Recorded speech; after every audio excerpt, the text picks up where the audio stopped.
Bonjour à toutes et à tous. Donc, je suis Mélissa Michaud, en charge des questions de communication et de partenariat pour l'association Respect Océan. Je vous remercie d'être parmi nous pour la web rencontre du jour qui vous permettra de découvrir les actions d'Oceanis Consulting. Donc, c'est un bureau d'études qui accompagne les projets en milieu marin sur les thématiques environnementales, scientifiques, techniques et réglementaires, qui aujourd'hui est représenté par Christophe Donard. Christophe va donc vous présenter les actions de la structure pendant une quinzaine de minutes, puis nous aurons une session d'échange d'une quinzaine de minutes également. Vous pouvez poser vos questions durant toute la durée de la présentation dans la messagerie. Je relirai vos questions à l'oral. Nous avons aussi reçu quelques questions en amont que je relirai lors de la session d'échange. Christophe, je vous laisse la main.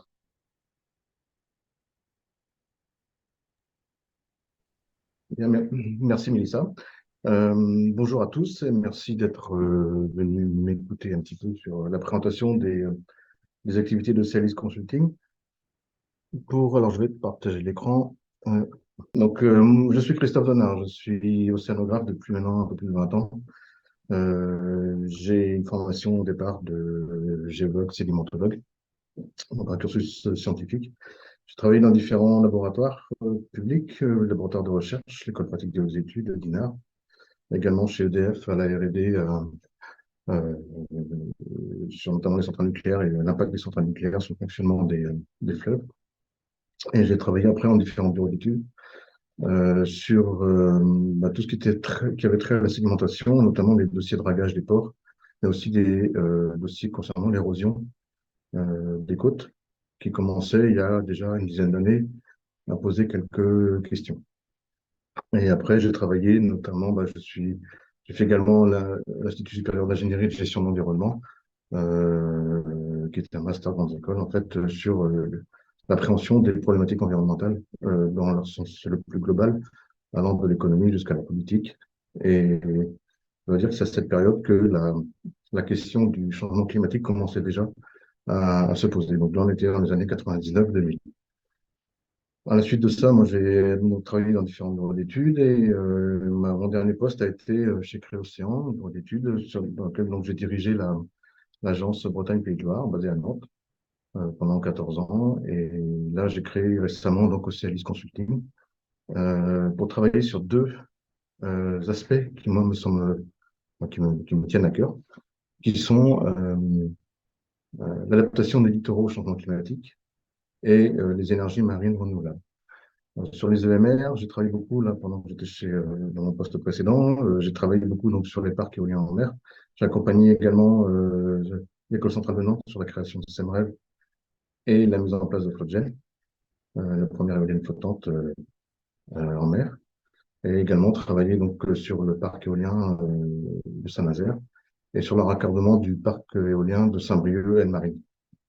Donc, quand je dis travailler, c'est appréhender les études environnementales qu'il faut faire, les suivre pour mesurer les impacts potentiels de ces projets. Donc ça, c'est la partie EMR qui moi, me semble importante puisqu'on est dans une phase de réflexion de changement de nos modes de vie, un petit peu en tout cas sur la consommation énergétique. Et puis, l'autre aspect qui est l'aspect de l'adaptation des littoraux au changement climatique, où depuis plusieurs années déjà, j'avais en tête de développer quelque chose qui soit à la mesure de la hauteur des problèmes que nous allons rencontrer sur le littoral et que nous commençons à rencontrer. Alors, je vais vous montrer une photo.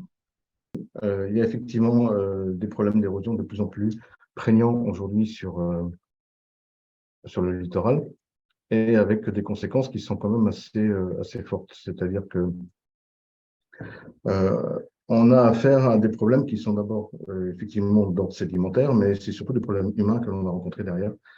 Et que là, moi, j'avais la sensation qu'on avait besoin de nouveaux outils en fait pour pouvoir faire face à tout ça. Si je prends la plage qu'on a vue là, sur laquelle il y a des destructions en fait de parties de maisons et notamment des terrasses, c'est une plage qui se trouve près de l'Orient. Donc, ça a été construit, toutes ces maisons ont été construites sur le haut de dunes dans les années 70-80 en se disant que de toute façon, on était suffisamment haut et suffisamment à l'abri. Et on a mis un mur en béton entre les maisons et la plage. Ces maisons valaient une fortune, puisqu'on était les pieds dans l'eau, on était au bord de mer. Et l'érosion de la plage a fait que petit à petit, en fait, on a eu une dégradation de tout cet environnement et qu'aujourd'hui, on a des morceaux de maisons et notamment des terrasses qui partent régulièrement à la mer dès qu'il y a une tempête un peu forte, en fait. Et donc, c'est une course sans fin pour essayer de protéger ces maisons.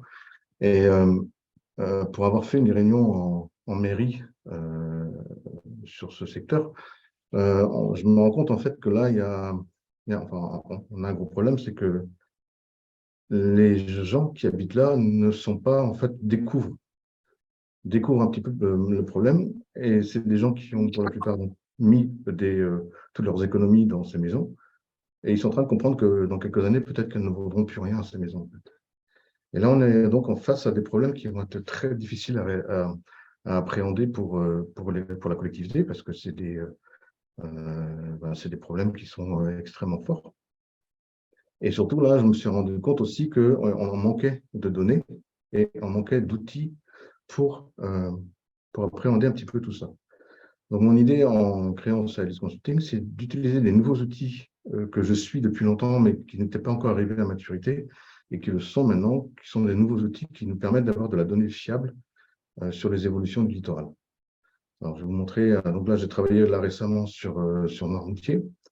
On a des telles zones à l'intérieur de l'île qu'on appelle des étiers, qui sont des bras de mer qui rentrent dans le cœur de l'île et sur lesquels on n'a aucune donnée puisque c'est des bras de mer qui sont très difficiles d'accès. On ne peut pas y aller en bateau et on ne peut pas y aller à pied non plus. C'est des vasières, donc on ne peut pas marcher dessus. Et donc, c'est très difficile d'avoir de la topographie, de la donnée sur le fonctionnement de ces étiers puisque on n'a pas de moyen d'y aller. Donc, la communauté de communes de Noirmoutier m'a demandé de voir si je pouvais faire quelque chose parce qu'ils souhaitent mettre en place des portes anti-submersion pour les tempêtes à venir, éviter ainsi que la tempête rentre trop profondément dans l'île et noie une partie du terrain.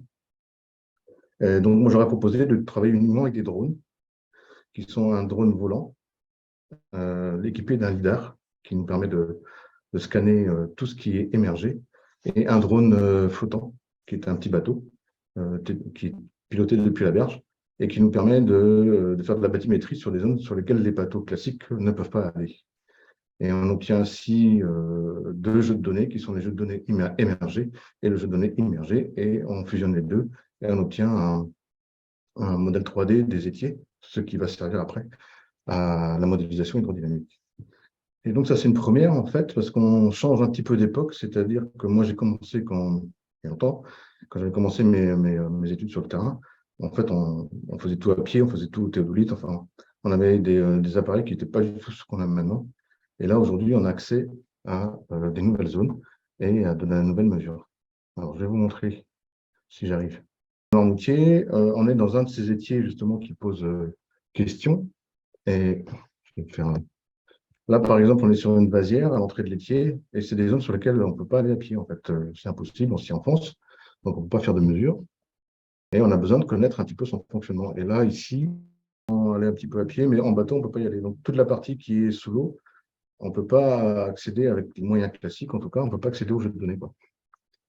Et là, pour comprendre comment ça fonctionne, eh bien, on utilise de nouveaux outils que je vais vous présenter. Donc, déploiement de deux drones, un drone aérien et un drone flottant. Donc, le drone aérien est équipé d'un lidar et d'un capteur photographique haute résolution pour les orthophotos. Et ça permet d'avoir de la donnée topo sur des zones qui sont assez molles, comme les vasières, sur lesquelles on peut pas aller d'habitude. Et puis, nautique, on a un petit bateau équipé d'un sondeur multifaisceau. Et ben, ça nous permet d'avoir toute la partie qui est sous l'eau. Donc, ça, c'est le drone volant. Il est assez imposant, hein, on le voit bien. Et puis, ça, c'est le drone bateau. Donc, comme on le voit ici, on peut naviguer sur des secteurs qui sont assez étroits. Alors ici, ça va encore, mais là, typiquement, là, c'est sont des zones sur lesquelles en bateau, on ne peut pas aller, comme ici, par exemple.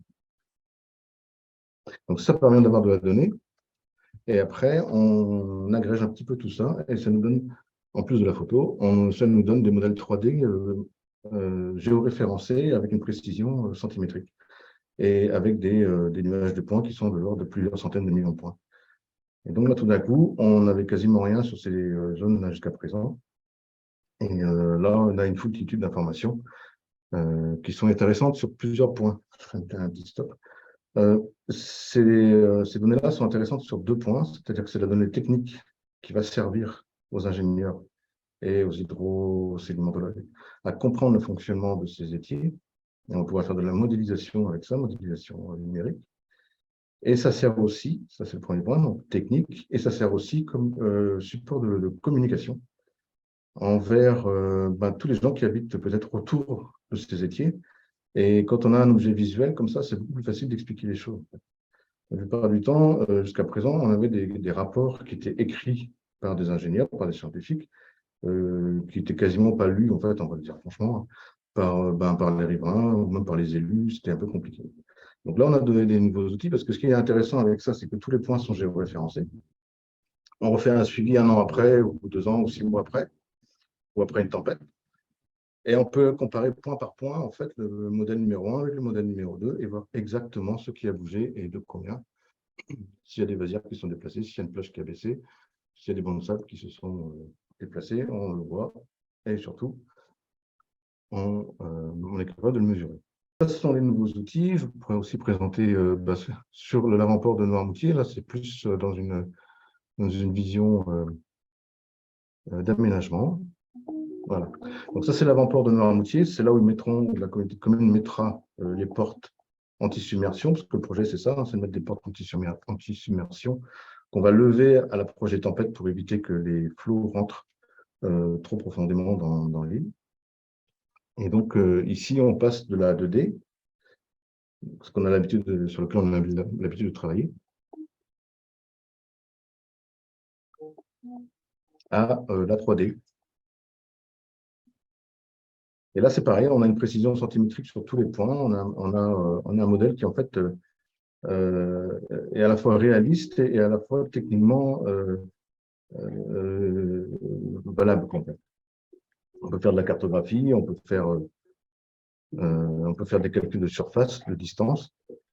Donc voilà, et surtout, on peut travailler sur des zones, sur des surfaces et des plans qui ne sont pas horizontaux. En fait.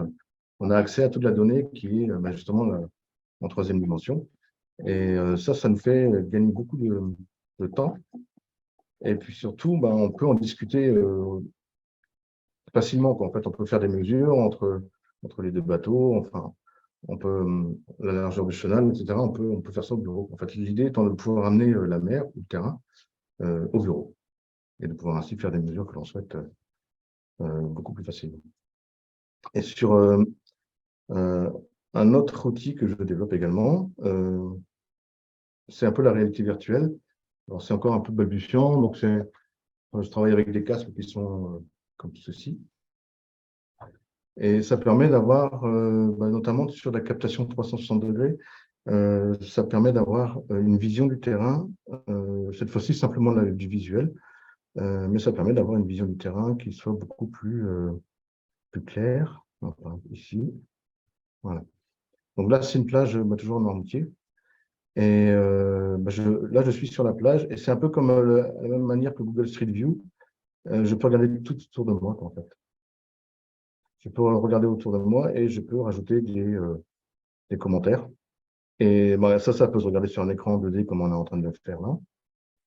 Et ça permet de voir aussi les zones qui sont en érosion. Donc, on voit bien, donc on a des perrets qui sont en béton ici. Et puis, si on va un peu plus loin ici, on a une zone qui nous pose problème parce que c'est des zones en enrochement sur lesquelles on a une érosion active qui est très forte, en fait. Et donc, ça permet de rajouter. Là, c'est un modèle 3D de toute la zone. Et là, c'est pareil. La photogrammétrie, la grammétrie permet d'avoir des modèles 3D de secteurs qui n'étaient pas mesurables jusqu'à présent, et notamment les enrochements. Ça nous permet de scanner les enrochements et de revenir 1 an après, de rescanner la même chose et de comparer point par point et de voir quels sont les cailloux qui ont bougé, quelles sont les roches qui ont bougé. Et avec ça, eh bien, on a à la fois un modèle qui nous donne de la donnée centimétrique et surtout, on a aussi de la donnée visuelle qui nous permet de discuter avec les élus, avec les riverains et de faire passer des messages aussi sur l'évolution du littoral. Parce que beaucoup de gens, donc, on commence à comprendre qu'il y a pas mal de choses qui bougent. Ils s'inquiètent forcément de leur maison, de leur activité économique. Il y a des campings, il y a des golfs. Et tant qu'on n'a pas de la donnée fiable et précise à leur montrer, c'est compliqué d'aller leur dire que peut-être que dans 10 ans, 15 ans, 20 ans, leur activité devra être stoppée, quoi. Donc, c'était un peu le but. Et là, je dois dire que ben, les résultats que j'ai pour l'instant sont très favorables et puis très encourageants pour la suite parce que c'est des données sur lesquelles on avait, enfin, c'est des zones sur lesquelles on n'a quasiment pas de données jusqu'à présent. Et maintenant, on a la donnée qui est très qualitative et puis qui va nous faire, qui permet d'avancer aussi sur la compréhension du littoral. Ça peut servir aussi sur d'autres cartographie des habitats, ou aussi sur des zones qui sont difficiles d'accès, comme les îles, des choses sur lesquelles on n'a pas beaucoup de données non plus, quoi, en fait. Donc, bon, voilà. Donc, en fait, j'appuie l'expertise environnementale et sédimentaire du littoral grâce à des outils qui sont novateurs et puis très performants. Merci, Christophe. Peut-être que je vais vous laisser conclure avant qu'on passe à la question de Oui, questions-réponses pour pouvoir laisser un léger temps d'échange avec les oui. participants. Pour la conclusion, je dirais que là, en fait, Ocealis se développe sur des thématiques qui étaient quelque part un petit peu attendues, en tout cas sur lesquelles il y a beaucoup de besoins. L'adaptation des littoraux, les EMR, c'est des choses qui sont pas en développement aujourd'hui. Et sur l'adaptation des littoraux, moi, je travaille avec d'autres sociétés, notamment sur l'acceptation des changements. Et la base de tout, c'est vraiment d'avoir de la donnée qui soit fiable dès le départ, de la donnée haute résolution. Parce que quand on discute avec les riverains, ce qui les intéresse, c'est pas le département, c'est pas le linéaire de plage sur 5-6 km. Ce qui les intéresse, c'est la maison, c'est la partie de plage qu'il y a devant chez eux. Et donc, il faut être capable de rentrer dans du micro pour pouvoir expliquer à tout le monde ce qui est en train de se passer. La première question est peut-être sur l'identité de vos clients. Est-ce que donc on a travaillé est-ce que vous travaillez avec d'autres types de structures? Oui, c'est-à-dire que les collectivités se posent évidemment beaucoup de questions là-dessus, mais je travaille, alors sur les EMR, c'est essentiellement du privé, ce sont des grands groupes industriels. Ouais. Et donc là, c'est du privé. Et sur l'adaptation des littoraux, là, aujourd'hui, je travaille également avec d'autres bureaux d'études, notamment des bureaux d'études plus gros qui sont capables de faire des aménagements et qui s'appuient sur mon expertise et les outils qui sont là pour proposer des choses qui sont plus adaptées, en fait. Ok, très bien. Est-ce que du coup, dans ces différents types, vous avez parlé beaucoup du public, puisque ce que vous proposez peut servir de très bon support de communication. Est-ce que du coup, ces données, quand elles sont accessibles au public, c'est dans le cadre de consultation publique, c'est ça, ou vous pouvez le diffuser par d'autres biais lors d'autres Oui, alors occasions? les données qui sont acquises là, c'est dans le cadre d'un marché public entre la collectivité. Ici, si je prends un Noirmoutier, par exemple, c'est la communauté de communes de Noirmoutier. Ensuite, les données appartiennent à la communauté de communes de Noirmoutier. C'est la communauté de communes qui décide d'en faire un peu ce qu'elle veut, en fait. Et si elle peut tout à fait les mettre sur un support, sur un serveur, proposer des liens pour pouvoir regarder tout ça aux riverains. Mais en fait, la donnée leur appartient après. Et après, on peut tout à fait la diffuser justement par des outils dématérialisés, quoi, en fait. Ok, ok, très bien. Question sur du coup les drones que vous utilisez. Est-ce que ce sont des modèles qui sont uniques spécialement pour votre activité? Les deux modèles de drone, il y en a un qui est le drone volant est issu d'une grande compagnie qui a le leadership mondial là-dessus, c'est DJI, qui est une compagnie chinoise, qui a créé ce drone justement pour les surveys et entre autres pour les surveys environnementaux. Donc il y a le drone qui est la plateforme volante, mais il y a aussi ce qu'on appelle une nacelle. Et ici, c'est une nacelle qui est LIDAR, qui sont tout aussi importantes que le drone, hein. Et puis j'ai également une nacelle photogrammétrie et j'ai une nacelle caméra longue distance pour des suivis environnementaux. Donc après, je choisis la nacelle qui convient mieux au cas de figure. Donc ce drone DJI, on le trouve un peu partout dans le monde. Et après, le drone flottant, celui-là il a été créé, conçu et fabriqué par une société qui est à Nantes, qui s'appelle Cadem, et qui travaille sur l'océanographie depuis longtemps, et propose donc des outils et des nouveaux outils, donc notamment ce fameux drone que vous avez pu voir. Et donc voilà. Donc d'un côté, on a un drone volant qui est international, et puis après, on a du sur-mesure qui est le drone flottant qui est créé par une société nantaise. Ok, très bien. J'ai une question, Christophe. Bonjour à Oui. toutes et à tous. Aurélie de Respect Océan également. Je voulais savoir, est-ce que vous avez déjà eu l'occasion de faire des relevés comme ceux que vous nous avez montrés sur plusieurs années consécutives? Et est-ce que ça permet de suivre déjà les évolutions liées au changement climatique? Sur combien d'années vous avez des données finalement? Ben, en fait, sur la résolution aussi fine que ça, c'est les premiers. Puisque le drone volant, par exemple, il a été commercialisé en 2020. Donc, la mise en place de tout ça s'est fait en 2021, 2022. Et donc, en fait, c'est les premiers jeux de données haute résolution que l'on possède sur le littoral. Donc, c'est vraiment tout nouveau. J'espère avoir encore plusieurs années pour faire des suivis. Et justement, le but du jeu, c'est vraiment de comparer un jeu de données avec un autre, étant donné que tous les points du littoral que l'on prend, là, si on scale une plage et puis les maisons qui sont derrière, tous ces points-là sont géopréférencés dans le système Lambert 93, IGN 69.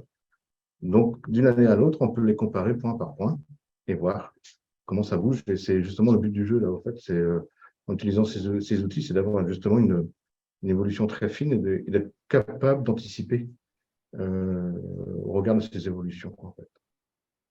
Et du coup, la question que je voulais relier avec celle d'Aurélie, vous avez besoin d'un délai d'à peu près combien de temps, d'années ou de mois pour pouvoir identifier peut-être des modèles ou pour pouvoir justement faire ces prédictions et prévoir du coup les dégâts ou en tout cas les adaptations qui vont Moi, je avoir. pense que des suivis annuels, c'est très bien, fait à la même période, c'est-à-dire printemps ou automne. Des suivis réguliers comme ça, une fois par an, c'est intéressant. Ça peut être une fois tous les 2 ans, mais tout dépend après de la dynamique du secteur. Et après, ça peut être aussi, c'est là où c'est intéressant aussi, c'est qu'on peut venir surtout après une tempête, par exemple. Parce que quelquefois, on a une évolution qui est lente, d'une année sur l'autre, ça bouge très peu. Et puis tout d'un coup, on a une tempête hivernale qui est plus forte que d'habitude. Et là, ça fait bouger tout le système, en fait, bien plus que sur plusieurs années. Donc l'idée, c'est aussi d'être capable d'intervenir au cas par cas, après une tempête, par exemple, et de voir exactement qu'est-ce qui a bougé. Et ça peut servir aussi pour tout ce qui est assurance. Les assureurs aussi sont de plus en plus demandeurs d'avoir ce genre de données, quoi, en fait. L'avantage de ces outils aussi, c'est que ça vient compléter un petit peu tout ce qui est déjà fait. Notamment, l'IGN fait des scans réguliers du littoral, mais sur des échelles et des maillages qui sont beaucoup plus gros. Donc ça vient en complément, Mhm. c'est-à-dire que ça permet de faire des zooms sur une plage, sur un petit secteur, sur une zone portuaire. Et puis c'est aussi des outils qui sont décarbonés, on va dire, en grande partie. Pas de gasoil pour le bateau, pas de gasoil pour le bateau, pour le camion qui amène le bateau, et, et pas de Mhm. kérosène pour soit l'ULM ou soit l'hélicoptère pour toutes les prises de vue aériennes et le lidar aérien, en fait. Donc là, on est sur des outils qui sont très économes en CO2. Et puis, comme il n'y a pas de personnel embarqué, ni sur l'un ni sur l'autre, en termes de sécurité, on a beaucoup plus de souplesse. Et en termes de coûts également, on est sur des coûts qui sont beaucoup plus bas que l'utilisation d'outils aériens classiques ou de bateaux classiques. Alors, on a une question à l'écrit. Une personne demande si vos équipements sont utilisés pour des inspections d'ouvrages maritimes, par exemple pour identifier et localiser d'éventuels défauts sur un parement de quai, pour remplacer justement les inspections faites par des plongeurs. Alors, le lidar aérien, lui, ne rentre pas dans l'eau. Donc, Oui. le drone volant ne s'occupe que de la partie émergée. Mais par contre, on est capable de faire avec ça un scan 3D des enrochements, d'acropodes ou bien d'un relevé très précis d'un parement en béton, tant que c'est émergé. Après, sur la partie immergée, les outils qu'on a aujourd'hui, c'est surtout du multifaisceau, c'est-à-dire un sondeur multifaisceau, qui nous permet d'avoir une bathymétrie. Après, si on veut un modèle 3D de la partie qui est sous l'eau, il faut qu'on passe par les plongeurs pour faire de la photogrammétrie. Mais du coup, on repasse par les plongeurs si on veut du visuel 3D, quoi. D'accord. Ok. Alors, de notre côté, nous arrivons au bout du temps imparti pour cette web rencontre. Donc, je vous inviterai à poser vos questions restantes directement à Christophe, par exemple via LinkedIn. Je vous souhaite à tous et à toutes une très belle fin de journée et une agréable semaine. Et nous vous donnons de notre côté rendez-vous le 28 février prochain à 11 heures pour notre web rencontre Hydrosphère Regard Explorateur en compagnie de Romain Pillard, du docteur Heidi Sévestre et de Mathieu Midboet. Et peut-être, Christophe, je vous laisse la parole pour conclure notre échange. Eh bien, merci. D'abord, merci à tous d'être venus, de m'avoir écouté. Et je pense que là, avec le démarrage de cette activité et puis ces outils, on va continuer à augmenter la connaissance sur le littoral et puis à découvrir plein de choses. J'en suis convaincu. De notre côté aussi. Merci beaucoup. Merci à tous. Merci beaucoup.